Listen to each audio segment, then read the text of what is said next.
Hello students, I am Parveer. आज हम start करने जा रहे हैं 10th क्लास एक्सरसाइज 4.4 का थर्ड क्वेश्चन है स्टूडेंट्स हमारे पास। Is it possible to design a rectangular mango grove whose length is twice its breadth and the area is 800 metre square. क्या कहा गया स्टूडेंट्स? इज इट पॉसिबल, क्या ये possible है to design a rectangular mango grove, एक rectangular mango grove बनाना, एक design करना। मैंगो ग्रो मतलब एक ऐसा एरिया जिसमें क्या हो, आम की पेड़ लगाए जाते हैं, उसको मैंगो ग्रो बोला जाता है और वो रेक्टेंगुलर की शेप में बनाया जा रहा है। तो कह रहा है कि क्या ऐसा पॉसिबल है कि जो उस मैंगो ग्रो है जो रेक्टेंगुलर शेप में बनाया जा रहा है उसकी लेंथ जो हो वो इसकी ब्रेथ से ट्वाइस हो, मतलब उस मैंगो ग्रो की जो लेंथ है वो उसकी ब्रेथ से ट्वाइस हो और उसका एरिया 800 मीटर स्क्वायर आए। क्या ये जो चीजें हैं, ये जो सिचुएशंस हैं, क्या ये पॉसिबल है, हमें बतानी है। अगर पॉसिबल है तो हमें उसकी लेंथ और ब्रेथ निकालनी है। ठीक है, पॉसिबल है तो मतलब वो लेंथ और ब्रेथ निकालनी है। ठीक है, तो सब हम कैसे पता लगाएं कि भाई ये जो गिवन कंडीशंस है ये पॉसिबल है या नहीं है। उसके लिए हम क्या करेंगे, सबसे पहले इन सिचुएशंस को क्वाड्रेटिक इक्वेशन में रिप्रेजेंट करेंगे, मतलब इस प्रॉब्लम से जो हम एक क्वाड्रेटिक इक्वेशन बनाएंगे। देन उस क्वाड्रेटिक इक्वेशन का डिस्क्रिमिनेंट निकालेंगे। क्या निकालेंगे? डिस्क्रिमिनेंट, जिसको हम कैपिटल डी से डिनोट करते हैं। आपको पता है, हम पढ़ चुके हैं पिछले क्वेश्चंस के अंदर। अगर इस डिस्क्रिमिनेंट की वैल्यू, यानी ये होता है बी स्क्वायर माइनस 4ac, अगर बी स्क्वायर माइनस 4ac की वैल्यू ग्रेटर देन या इज इक्वल टू 0 आ जाती है, ग्रेटर देन या इज इक्वल टू 0 आ जाती है तो वो केस पॉसिबल होगा। और अगर उसकी वैल्यू लेस देन 0 यानी कि नेगेटिव आ जाती है तो वो केस पॉसिबल नहीं होगा। ठीक है स्टूडेंट्स, तो सबसे पहले हम इससे इक्वेशन बनाएंगे, क्वाड्रेटिक इक्वेशन। उसके लिए क्या करेंगे हम, सबसे पहले हमें जो निकालना होता है वही जूम करते हैं। हमें क्या निकालना है अगर पॉसिबल हुआ तो लेंथ और ब्रेथ निकालना है, तो वही जूम करेंगे। Let the length of rectangular mango Grove, आप लिखेंगे ऑफ रेक्टेंगुलर मैंगो ग्रोव, वो हमने मान ली x मीटर। मीटर के अंदर एरिया तो मीटर के अंदर हमने लेंथ ब्रेथ माननी है, तो लेंथ हमने x मीटर मान ली और ब्रेथ आपने कंप्लीट लिखना है। Breadth of the rectangular mango grove वो हमने मान ली, वो मानने की जरूरत नहीं है। उसके अंदर क्वेश्चन के अंदर कहा गया है कि जो लेंथ है ना वो ब्रेथ की ट्वाइस है। ठीक है, तो लेंथ x है ना, आप लेंथ की जगह ब्रेथ x मान लो ताकि लेंथ है वो उसकी ट्वाइस कर दे हम 2x, क्योंकि लेंथ क्या है, ट्वाइस है ब्रेथ की। तो अगर हम जो है ब्रेथ जो है, पहले हम ब्रेथ अज्यूम करेंगे। ब्रेथ अगर हमने x अज्यूम कर ली ना, x मीटर, तो लेंथ क्या हो जाएगी, 2x मीटर हो जाएगी। क्योंकि क्वेश्चन के अंदर कहा गया है कि लेंथ है ना वो ट्वाइस है, यानी दोगुनी है इसकी ब्रेथ से। तो ब्रेथ अगर x है तो लेंथ उससे दोगुनी 2x हो जाएगी। ठीक है, वैसे हम लेंथ को x मान सकते हैं जैसे मैंने पहले किया था, लेकिन उससे आपको जो है वो प्रॉब्लम आती। क्यों? क्योंकि अगर हम लेंथ x मानते तो ब्रेथ को क्या मानना पड़ता, उससे हाफ, क्योंकि लेंथ दुगुनी है ब्रेथ उससे आधी है, तो x/2 मानना पड़ता और इक्वेशन में फ्रैक्शन आ जाता, तो इक्वेशन थोड़ी कॉम्प्लेक्स हो जाती। इसलिए हम पहले ब्रेथ अज्यूम करेंगे, ये ध्यान रखना, x metre, then length assume करेंगे उसकी ट्वाइस 2x मीटर। अब क्वेश्चन के अंदर जो कहा गया है उससे हम क्या बनाएंगे, इक्वेशन। तो अकॉर्डिंग टू क्वेश्चन में क्या कहा गया है स्टूडेंट्स कि जो एरिया है वो 800 मीटर स्क्वायर है। एरिया क्या होता है रेक्टेंगल का, आपको पता है रेक्टेंगल का एरिया होता है length into breadth, length of rectangle into breadth of rectangle. Length हमने अज्यूम कर रखी है x मीटर, तो x इनटू ब्रेथ हमने अज्यूम कर रखी है 2x, सॉरी ब्रेथ x और लेंथ 2x। तो लेंथ इनटू ब्रेथ यानी ब्रेथ इनटू लेंथ, आगे पीछे कोई दिक्कत नहीं है मल्टीप्लिकेशन में। उन दोनों की मल्टीप्लाई क्या आती है, 800, क्योंकि उन दोनों की मल्टीप्लाई एरिया होता है और एरिया में गिवन है 800 मीटर स्क्वायर। तो length into breadth into length क्या आ गया, 800। यहां से इक्वेशन बन जाएगी स्टूडेंट्स 2x स्क्वायर, इन दोनों की मल्टीप्लाई 2x स्क्वायर, और ये 800 को लेफ्ट हैंड साइड में लेकर आएंगे तो 2x square minus 800 is equal to 0। Complete equation में से स्टूडेंट्स आप है ना 2 कॉमन निकाल सकते हैं। कैसे निकाल सकते हैं, देखो x square minus 400 is equal to 0, 2 हमने कॉमन निकाल लिया इसमें से। ठीक है, अब हमारे पास ये इक्वेशन आ गई। ये क्वाड्रेटिक इक्वेशन है स्टूडेंट्स, क्योंकि इसके अंदर वेरिएबल की हाईएस्ट पावर कितनी है, यानी x की हाईएस्ट पावर कितनी है, 2 है, और वो कौन सी होती है कि क्वाड्रेटिक इक्वेशन होती है। ठीक है, तो सबसे पहले हम इसका निकालेंगे डिस्क्रिमिनेंट, चेक करने के लिए क्या ये केस पॉसिबल है या नहीं। अगर पॉसिबल हुआ तो हम इसकी लेंथ ब्रेथ भी निकालेंगे। ठीक है, तो डिस्क्रिमिनेंट होता है बी स्क्वायर माइनस 4ac, तो उसके लिए हमें ए बी सी चाहिएगा। ए बी सी क्या होता है आपको पता है, ए होता है एक्स स्क्वायर का कोफिशिएंट, बी होता है एक्स का कोफिशिएंट और सी होता है कांस्टेंट टर्म। तो ए एक्स स्क्वायर का कोफिशिएंट यहाँ पर है 1, बी एक्स का कोफिशिएंट, एक्स वाले टर्म ही नहीं है, इसका मतलब बी 0 और सी हो गया minus 400। B square minus 4ac, D निकालेंगे, B square minus 4ac, D होता है B square minus 4ac, B square B है ही नहीं यानी 0 माइनस 4ac, 4 इंटू ए है 1 और इंटू सी है माइनस 400, तो माइनस 400 इंटू 4 माइनस 1600, तो ये माइनस 1600 आ गया, ये माइनस 1600 और ये माइनस आगे था वो हमने एज इट इज रखा है स्टूडेंट्स, माइनस माइनस प्लस का 1600 आ जाएगा, 1600 आ गया हमारे पास। 1600 आपको पता है स्टूडेंट्स ग्रेटर देन 0 होता है, 1600 ग्रेटर देन 0 है, 0 से बड़ा है, और ग्रेटर देन 0 अगर डी की वैल्यू आ जाती है तो केस पॉसिबल होता है, यानी रियल रूट्स एग्जिस्ट करते हैं इक्वेशन के, यानी केस जो पॉसिबल है, यानी हमारे अगर लेस देन 0 आता है ना तो केस पॉसिबल नहीं होता, अगर ग्रेटर देन इक्वल टू 0 आता है ना बी स्क्वायर माइनस 4ac की वैल्यू तो हमारे पास केस पॉसिबल होगा। ठीक है, तो यहाँ पर केस पॉसिबल है, केस पॉसिबल है तो हमें इसकी लेंथ एंड ब्रेथ निकालनी पड़ेगी। लेंथ एंड ब्रेथ कैसे निकलेगी, x की वैल्यू से, x की वैल्यू आ जाएगी तो ब्रेथ भी आ जाएगी और लेंथ भी आ जाएगी। तो x की वैल्यू कैसे निकालेंगे आपको पता है भाई, quadratic formula minus b plus minus under root of b square minus 4ac by 2a। इस फॉर्मूले में हम a b c की वैल्यू पुट कर देंगे तो हमारे पास क्या आ जाएगा, x की वैल्यू आ जाएगी यानी लेंथ और ब्रेथ आ जाएंगी। ठीक है, ये फॉर्मूला जरूर नहीं कि आप इसी फॉर्मूले से इक्वेशन को सोल्व करें, इसके अलावा दो फॉर्मूले और हैं, दो मेथड और है हमारे सिलेबस के अंदर, आप उन मेथड से भी सोल्व कर सकते हैं, लेकिन मैं आपको सजेस्ट करूंगा कि आप इस मेथड से सोल्व कीजिए क्योंकि इसके अंदर बी स्क्वायर माइनस 4ac की वैल्यू तो हम पहले ही निकाल चुके होते हैं डिस्क्रिमिनेंट में, तो यहाँ पर सीधी वैल्यू पुट करनी होती है, देन इसको कैलकुलेट करना होता है, सिंपली हो जाता है। और बाकी जो दो मेथड में थोड़ा टाइम लगेगा अगर आप सोल्व करेंगे तो ठीक है, तो ये मेथड सबसे ज्यादा इजी और टाइम बचेगा आपका इसके अंदर। ठीक है, बाकी आपको जो कन्वीनियंट लगे आप उस मेथड से सोल्व कर सकते हैं। ठीक है, तो x की वैल्यू क्या आएगी माइनस बी, बी की वैल्यू है 0 तो ये 0 हो जाएगा, plus minus under root of b square minus 4ac, B square minus 4ac की वैल्यू हमने निकाल ली है 1600, तो सीधा पुट कर देंगे यहाँ पर, और अपॉन 2a, 2 इंटू ए है हमारे पास 1 तो 1 आ जाएगा। 1600 का स्क्वायर रूट क्या होता है स्टूडेंट्स, 1600 किसका स्क्वायर होता है, 40 का स्क्वायर होता है, 1600 किसका स्क्वायर होता है, 40 का स्क्वायर होता है, तो ये x की वैल्यू कितनी आ जाएगी, प्लस माइनस 40 बाई 2, कैंसिल होकर 20, तो x की वैल्यू क्या आ गई, प्लस माइनस 20। तो x के स्टूडेंट्स दो वैल्यू है यहाँ पर, एक प्लस 20 और एक माइनस 20, प्लस माइनस का मतलब प्लस का 20 भी और माइनस का 20 भी। ठीक है, तो x की कौन कौन सी वैल्यू होगी, प्लस का 20 और माइनस का 20।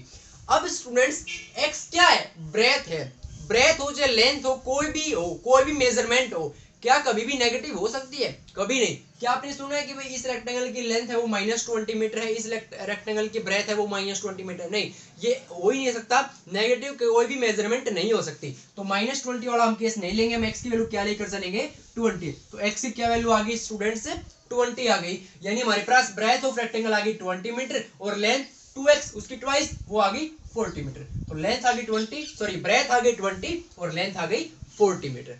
ठीक है, तो इसी के साथ आपका ये थर्ड क्वेश्चन कंप्लीट होता है। इस एक्सरसाइज का अब हम नेक्स्ट क्वेश्चन करते हैं। फोर्थ क्वेश्चन हमारे पास students, the sum of the ages of two friends is 20 years. कोई दो फ्रेंड्स हैं, दो दोस्त हैं, उनकी जो एजेस है दोनों की जो एज है उनका सम, उनका जोड़ दो है, दोनों की आयु का जोड़ है वो 20 साल है, 20 इयर्स है। 4 years ago, 4 साल पहले, the product of their edges in years was 48। उनकी जो एज थी 4 साल पहले दोनों की, उन दोनों की एज की अगर प्रोडक्ट कर दी जाए तो वो आती है 48। आज तो जो उनकी एज है ना उनका सम है 20 इयर्स, और 4 साल पहले जो दोनों उनकी एज थी उनकी प्रोडक्ट है 48।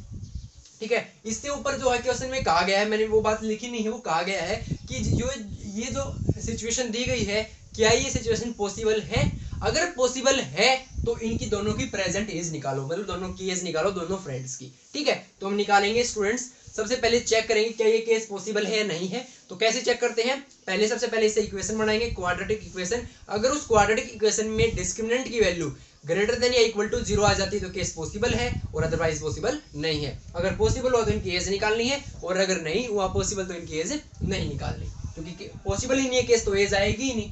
तो सोल्यूशन देखिए स्टूडेंट्स, जो निकालना होता है वो एज्यूम करते हैं, अगर पॉसिबल हुआ तो हमें क्या निकालना पड़ेगा, उनकी दोनों की एज निकालनी पड़ेगी। तो दोनों की एज मानेंगे तो let the age of first friend, हमने पहले दोस्त की एज मान ली x ईयर्स के अंदर जूम होती है एज, और क्वेश्चन के अंदर भी ईयर्स के अंदर है। अब दूसरे की हमें जूम करने की जरूरत नहीं है, दूसरे दोस्त की एज क्वेश्चन के अंदर कंडीशन से निकल जाएगी। क्वेश्चन के अंदर कहा गया दोनों की एज का सम 20 इयर्स है, दोनों की एज का जोड़ है, आयु का जोड़ है वो 20 है। एक की x है तो दूसरे क्या हो जाएगी 20 माइनस एक्स 20 माइनस एक्स। भाई दोनों का जोड़ 20 है, मान लो एक टाइम के लिए एक की 5 है तो दूसरे की क्या होगी 20 माइनस 5 ही तो होगी ना 15, तभी तो जोड़ 15 प्लस 5 20 आएगा। तो एक की x है तो दूसरे की क्या होगी 20 माइनस एक्स। तो age of second friend then लिखेंगे यहाँ पर, then the age of a second friend वो क्या हो जाएगी 20 माइनस एक्स ईयर्स। ओके, हमने दोनों की एज अज्यूम कर ली x के अंदर। अब हम क्वेश्चन की कंडीशन से इक्वेशन बनाएंगे, देन डिस्क्रिमिनेंट की वैल्यू से चेक करेंगे क्या केस पॉसिबल है या नहीं है। तो अकॉर्डिंग टू क्वेश्चन क्वेश्चन क्या कहता है स्टूडेंट्स कि 4 साल पहले उन दोनों की एज की प्रोडक्ट 48 थी। तो 4 साल पहले की एज चाहिए उसके लिए, मैं देखो 4 साल पहले की एज थी ना, उनकी प्रोडक्ट 48 है। ये तो हमने उनकी प्रेजेंट एज मानी है। यहाँ पर आप लिखी भी गए let the present age of first friend and then the present age of second friend. ठीक है, अब 4 ईयर अगो का केस ले रहे हैं हम। तो 4 ईयर अगो देखो इसकी एज कितनी हो जाएगी, इसकी आज x है तो 4 साल पहले x माइनस 4, भैया आज किसी की 10 है तो 4 साल पहले 10 माइनस 4 6 साल। इसकी 20 माइनस एक्स है तो इसकी भी 20 माइनस एक्स, तो आज है 4 साल पहले उसमें 4 और सब्ट्रैक्ट कर दो। भाई आज इसकी x है तो 4 साल पहले x माइनस 4 हो जाएगी। अब इसकी आज 20 माइनस एक्स है तो 4 साल पहले इसमें से 4 घटा दो, 20 माइनस एक्स में से 4 घटा दिया हमने। ठीक है, तो इन दोनों की प्रोडक्ट यानी x माइनस 4 और इसकी प्रोडक्ट, इन दोनों एज की प्रोडक्ट, ये कौन सी एज है 4 साल पहले वाली एज है उनकी प्रोडक्ट क्वेश्चन के अंदर गिवन है 48। ठीक है स्टूडेंट्स, यहां से इक्वेशन बनाएंगे, देखो सिंपलीफाई करते हैं। x माइनस 4 20 माइनस 4 हो जाएगा 16 माइनस एक्स, इधर ले आएंगे 48 को तो minus 48 is equal to 0। x की 16 से होगी 16x, x की माइनस x से माइनस एक्स स्क्वायर, माइनस 4 की 16 से माइनस 64 और माइनस 4 की माइनस x से प्लस का 4x और माइनस 48 है ही तो इज इक्वल टू 0। इसको स्टैंडर्ड फॉर्म में बनाते हैं, माइनस एक्स स्क्वायर आगे आया 16x और 4x क्या हो गया 20x और माइनस 64 और माइनस 48 ये हो जाएगा 112 माइनस का 112 और इज इक्वल टू 0। तो minus x square plus 20x minus 112 is equal to 0, ये हमारे पास एक क्वाड्रेटिक इक्वेशन आ गई। अब यहाँ पर आगे माइनस है, इसको रिमूव करने के आप यहाँ पर भी छोड़ सकते हैं वैसे इक्वेशन को, कोई दिक्कत नहीं है, लेकिन माइनस को आगे से हटाना चाहे तो कंप्लीट इक्वेशन में से माइनस कॉमन भी ले सकते हैं। जैसे ये हो जाएगा माइनस कॉमन लेने पर x square minus 20x plus 112 is equal to 0। Minus common लेने का मतलब है हर टर्म का साइन चेंज हो जाना, माइनस वाली प्लस की, प्लस वाली माइनस की। तो ये माइनस की थी ये प्लस की होगी, प्लस की थी ये माइनस की होगी, माइनस की थी प्लस की होगी। अब इसको हम किसी भी मेथड से सोल्व नहीं करना है, अभी सोल्व नहीं करना है, अभी हमें पहले चेक करना है क्या इसके रूट्स एग्जिस्ट करते हैं, मतलब ये केस पॉसिबल है या नहीं। सबसे पहले यही पूछा गया है, अगर ये केस पॉसिबल है ना तो ही हमें एज निकालनी है दोनों की। तो चेक कैसे करेंगे पॉसिबल के लिए, मैंने बताया रखा है डी निकालेंगे बी स्क्वायर माइनस 4ac, यानी तो डी आएगा b square minus 4ac। B square minus 4ac के लिए हमें ए बी सी चाहिएगी, तो हम ए लिखेंगे, बी लिखेंगे और सी लिखेंगे। ए होता है एक्स स्क्वायर का कोएफिशिएंट, बी होता है एक्स का कोएफिशिएंट और सी होता है कांस्टेंट टर्म। तो ए एक्स स्क्वायर का कोएफिशिएंट आ जाएगा 1, बी एक्स का कोएफिशिएंट माइनस 20 और सी आ जाएगा 112। यहाँ पर पुट करेंगे स्टूडेंट्स वैल्यू देखना, 1 बी स्क्वायर, बी है माइनस 20 का स्क्वायर, चाहे माइनस का स्क्वायर करो चाहे प्लस का स्क्वायर करो, प्लस वाला नंबर आता है तो आ जाएगा 400। यहाँ पर माइनस 4 इंटू ए है 1 और इंटू सी है 112, ये आ जाएगा 400 माइनस 112 इंटू 4 448, ये आ जाएगा माइनस 48, 400 माइनस 448, ये लेस देन 0, माइनस 48 0 से छोटा होता है, नेगेटिव नंबर आ गया, इसका मतलब डिस्क्रिमिनेंट की वैल्यू लेस देन 0 आ गई, नेगेटिव आ गई, मतलब ये केस पॉसिबल नहीं है। इस इक्वेशन के रूट्स है वो रियल रूट्स एग्जिस्ट नहीं करते, तो this case is not possible. ऐसा केस हो ही नहीं सकता कि दोनों की एज 20 साल, दोनों की आज की एज का तो सम हो 20 साल और 4 साल पहले उन दोनों की एज की प्रोडक्ट हो 48, ऐसा असंभव है, ऐसा पॉसिबल ही नहीं है ऐसा केस होना। ठीक है, तो हमें एज ही नहीं निकाल सकते इसकी, तो यहीं पर आपको छोड़ना है, this case is not possible. ठीक है, अब इसका लास्ट क्वेश्चन करते हैं इस एक्सरसाइज का, 5th क्वेश्चन। तो ये हमारे पास students 5th question, last question of this exercise and last question of this chapter also. Is it possible to design a rectangular park, क्या ऐसा पॉसिबल है, संभव है एक रेक्टेंगुलर पार्क को डिजाइन करना। किस प्रकार का रेक्टेंगुलर पार्क, जिसका पेरीमीटर हो 80 मीटर, वो पेरीमीटर 80 मीटर यानी 80 मीटर जिसका पेरीमीटर हो, एंड एरिया 400 मीटर स्क्वायर, और उसका एरिया यानी क्षेत्रफल जो हो वो 400 मीटर स्क्वायर हो, if so find its length and breadth, अगर ऐसा पॉसिबल है तो उस रेक्टेंगल की हमें पार्क की हमें लेंथ और ब्रेथ फाइंड करके दीजिए। ठीक है, क्वेश्चन वाला क्या कहता है, क्या कोई ऐसा पार्क बनाना पॉसिबल है, आयताकार पार्क बनाना पॉसिबल है, रेक्टेंगुलर पार्क बनाना पॉसिबल है जिसका पेरीमीटर तो हो 80 मीटर और उसका एरिया हो 800 मीटर स्क्वायर। अगर ऐसा पॉसिबल है तो हमें लेंथ और ब्रेथ निकाल कर दीजिए, पॉसिबल नहीं है तो निकालने की जरूरत नहीं है। तो अगेन जो बाकी पिछले क्वेश्चंस में किया है, सबसे पहले हम जो है क्वाड्रेटिक इक्वेशन बनाएंगे, देन उसमें डिस्क्रिमिनेंट की वैल्यू से चेक करेंगे क्या ये केस पॉसिबल है या नहीं है। ठीक है, तो सबसे पहले जो निकालना है वही अज्यूम करेंगे, अगर पॉसिबल हुआ तो हमें क्या निकालना है, लेंथ एंड ब्रेथ, तो वही अज्यूम करेंगे। तो let length of the rectangular park वो हमने मान ली x metre, length of the rectangular park हमने मान ली x मीटर, ब्रेथ कितनी हो जाएगी, ब्रेथ अभी नहीं मानेंगे क्योंकि ब्रेथ का हमारे पास कंडीशन गिवन नहीं है कितनी हो जाएगी। ब्रेथ कैसे निकलेगी, देखो पेरीमीटर कितना गिवन है, पेरीमीटर गिवन है 80 metre, perimeter of rectangular park कितना है 80 मीटर। सेमी पेरीमीटर कितना हो जाएगा, सेमी पेरीमीटर क्या होता है, पेरीमीटर का हाफ, तो सेमी पेरीमीटर कितना हो जाएगा, पेरीमीटर यानी 80 इसका हाफ यानी कि 40 मीटर। अब सेमी पेरीमीटर क्यों निकाला हमने, ब्रेथ के लिए निकाला है क्योंकि हमारे लेंथ x मान ली और ब्रेथ जो है उसके लिए हमें सेमी पेरीमीटर चाहिएगा, तो हमने सेमी पेरीमीटर निकाल लिया 40 मीटर। सेमी पेरीमीटर कितना आ गया 40, लेंथ है x, सेमी पेरीमीटर होता क्या है, लेंथ प्लस ब्रेथ, किसी भी रेक्टेंगल का सेमी पेरीमीटर क्या होता है, लेंथ प्लस ब्रेथ, और पेरीमीटर होता है 2 इंटू लेंथ प्लस ब्रेथ। ठीक है, हमें सेमी पेरीमीटर पता है 40 मीटर, लेंथ पता है x, तो यहां से ब्रेथ आ जाएगी, कैसे x प्लस ब्रेथ, ब्रेथ क्या आ जाएगी, हमने मान ली पर y। ठीक है, ब्रेथ मान ली हमने y, तो ब्रेथ आप मानेंगे यहां पर breadth of the rectangular park वो हमने मान ली y मीटर। अब ये y है ना, इसको x के टर्म में लाने के लिए हमने लिखा है x plus y is equal to 40, यहां से y की वैल्यू आ जाएगी 40 माइनस x, और y क्या है, ब्रेथ मानी हमने, तो ब्रेथ की वैल्यू क्या आ गई 40 माइनस x मीटर आ गई। ठीक है, दोनों x में लिया है ना, लेंथ तो पहले से हमने x में मानी थी, ब्रेथ को हमने पर y मान लिया, बाद में सेमी पेरीमीटर वाले जो है सेमी पेरीमीटर से हमने y की वैल्यू यानी ब्रेथ की वैल्यू हमने निकाल ली, तो y की वैल्यू होगी 40 माइनस x, x के टर्म में निकाल ली, तो लेंथ x मीटर था और ब्रेथ क्या आ गई हमारे पास 40 माइनस x मीटर आ गई। तो अब हमें पता है लेंथ इंटू ब्रेथ एरिया होता है, और एरिया में गिवन है कितना 400 मीटर स्क्वायर। ठीक है, तो एरिया अगर हमारे पास गिवन है तो हम जो है इक्वेशन बना सकते हैं। तो देखो हमने दोनों चीज निकाल ली, 40 माइनस x और x, तो अकॉर्डिंग टू क्वेश्चन दोनों की मल्टीप्लाई लेंथ इंटू ब्रेथ ये एरिया होता है, ये तो हमें पता है, और क्वेश्चन में कहा गया एरिया 400 मीटर स्क्वायर है, तो यानी लेंथ यानी x इंटू ब्रेथ यानी 40 minus x is equal to 400, ये हो जाएगा 40x minus x square minus 400 is equal to 0। ठीक है, यह आ जाएगा minus x square minus 40x minus 400 is equal to 0 plus 40x।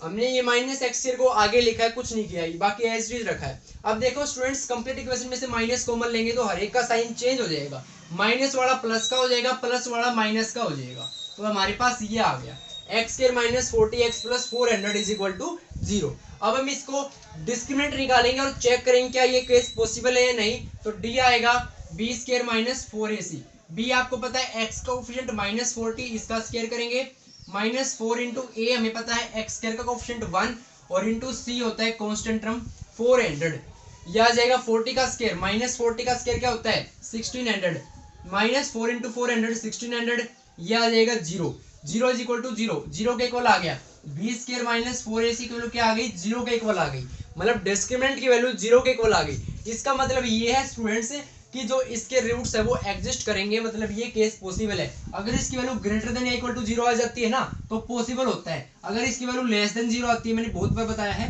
तो नॉट पॉसिबल होता है। हमारे पास इज इक्वल टू 0 आई है इस केस में, पॉसिबल वाले केस में ये कंडीशन, तो हमारे पास केस पॉसिबल होगा। और अगर केस पॉसिबल होगा तो हमें क्या निकालना पड़ेगा, हमें निकालना पड़ेगा लेंथ एंड ब्रेथ। ठीक है, तो लेंथ एंड ब्रेथ निकालेंगे यानी एक्स की वैल्यू निकालेंगे, तो एक्स कैसे निकलेगा, एक्स होता है minus b plus minus under root of b square minus 4ac by 2a, ये फॉर्मूला होता है क्वाड्रेटिक फॉर्मूला, इससे हम जो है इक्वेशन को सोल्व कर सकते हैं। जो ये क्वाड्रेटिक इक्वेशन बनी थी ना हमारी x square minus 40x plus 400 is equal to 0। इस इक्वेशन को सोल्व करेंगे तो x की वैल्यू आ जाएगी, x की वैल्यू आ गई तो मतलब हमारे पास लेंथ आ गई, और इसमें वैल्यू पुट की तो ब्रेथ भी आ गई, लेंथ एंड ब्रेथ आ जाएगी। आप इस मेथड से सोल्व कर सकते हैं, और भी 2 मेथड हमारे सिलेबस में, आप उनसे भी सोल्व कर सकते हैं। सबसे ज्यादा इजी इससे रहेगा तो हम इससे सोल्व कर लेते हैं, ठीक है। तो माइनस बी की वैल्यू क्या है -40, तो माइनस माइनस प्लस हो जाएगा, plus minus under root of b square minus 4ac की वैल्यू दोबारा निकालने की जरूरत नहीं है, हमने अभी भी निकाली थी। क्या आई थी? 0 आई थी। बी स्क्वायर माइनस 4ac की वैल्यू, डिस्क्रिमिनेंट की वैल्यू 0 आई थी ना, d इज इक्वल टू 0, अभी भी निकाली थी, तो 0 अपॉन में आ जाएगा 2 इंटू ए हमारे पास x के कोएफिशिएंट यानी 1, तो 2 इंटू 1 2, ये 0 हो जाएगा तो इसको अलग हटा देंगे। क्या आ गया हमारे पास 40/2, तो यानी आ गया 40/2, कैंसिल होकर आ गया 20। अब आप सोचेंगे कि क्वाड्रेटिक इक्वेशन के तो 2 रूट्स आते हैं, यहाँ पर तो a की वैल्यू आई, एक वैल्यू क्यों आई? क्योंकि यहाँ पर डिस्क्रिमिनेंट की वैल्यू 0 आ रही थी, और उस केस में दोनों रूट्स इक्वल आते हैं, तो यानी दूसरा रूट भी 20 ही आएगा, दोनों रूट इक्वल आएंगे, ठीक है। तो 2 रूट्स हैं, उन दोनों की वैल्यू 20 है, वो a की वैल्यू आ गई एक प्रकार से 20, ठीक है। ये 20 क्या है? x की वैल्यू आई है, तो x क्या है? लेंथ, तो लेंथ आ गई 20 मीटर, ब्रेथ क्या आएगी 40 माइनस एक्स, तो 40 माइनस एक्स, एक्स है 20, तो 40 माइनस 20 मीटर, तो लेंथ भी 20 मीटर आ गई, ब्रेथ भी 20 मीटर आ गई। हमारे पास हमने रेक्टेंगुलर पार्क जो हमारे पास कंडीशन गिवन थी कि पेरीमीटर 80 मीटर हो और एरिया 400 मीटर स्क्वायर हो, अगर ऐसा केस पॉसिबल है तो लेंथ एंड ब्रेथ निकालिए, तो हमने लेंथ और ब्रेथ निकाल दी, दोनों की वैल्यू 20 मीटर आई। अब आप सोचेंगे कि अगर दोनों की वैल्यू बराबर है, यानी लेंथ है वही ब्रेथ है, तो ये तो स्क्वायर में होते हैं सारी साइड बराबर, रेक्टेंगल में तो लेंथ और ब्रेथ अलग होती है। स्टूडेंट्स ये स्क्वायर भी है, क्योंकि देखो लेंथ भी कितनी आ गई 20 मीटर, और ब्रेथ भी आ गई 20 मीटर, ये स्क्वायर भी है और रेक्टेंगल भी है। जो स्क्वायर होता है ना वो रेक्टेंगल तो होता ही है, ठीक है, हर एक स्क्वायर है ना वो रेक्टेंगल होता है, लेकिन हर एक रेक्टेंगल स्क्वायर नहीं होता। इंपॉर्टेंट बात ध्यान से सुनिए, हर एक स्क्वायर है वो रेक्टेंगल होता है, लेकिन हर एक रेक्टेंगल स्क्वायर नहीं होता, क्योंकि स्क्वायर है ना वो रेक्टेंगल की सारी कंडीशन को फुलफिल करता है, तो स्क्वायर हो गया तो रेक्टेंगल तो होना ही होना है, लेकिन रेक्टेंगल है ना वो स्क्वायर की सारी कंडीशंस को फुलफिल नहीं करता, तो रेक्टेंगल जरूरी नहीं है कि स्क्वायर मिले आपको, लेकिन जो स्क्वायर है ना वो रेक्टेंगुलर जरूर मिलेगा आपको। वही केस है जैसे नेचुरल नंबर और होल नंबर में पढ़ा था हमने कि हर एक होल नंबर है वो, हर एक नेचुरल नंबर है ना, हर एक नेचुरल नंबर वो होल नंबर होगा, लेकिन हर एक होल नंबर जो है वो नेचुरल नंबर नहीं होता, ठीक है, क्योंकि 0 एक ऐसा होल नंबर है जो नेचुरल नहीं होता, लेकिन हर एक नेचुरल नंबर होल नंबर होता है। वही बात इसमें, हर स्क्वायर जो है वो रेक्टेंगल होता है, लेकिन हर रेक्टेंगल स्क्वायर नहीं होता। तो इसी के साथ length and breadth of rectangle आ गई हमारे पास 20 मीटर। इसी के साथ आपके एक्सरसाइज 4.4 और आपका चैप्टर भी है 4 क्वाड्रेटिक इक्वेशन, वो कंप्लीट होता है। अगर आपको आज वाले लेक्चर में कोई भी डाउट है किसी प्रकार की, तो आप मुझसे कमेंट सेक्शन में पूछ सकते हैं। मिलते हैं हम नेक्स्ट वीडियो के अंदर, तब तक आप इनको सोल्व कर देखिए। Thank you very much students.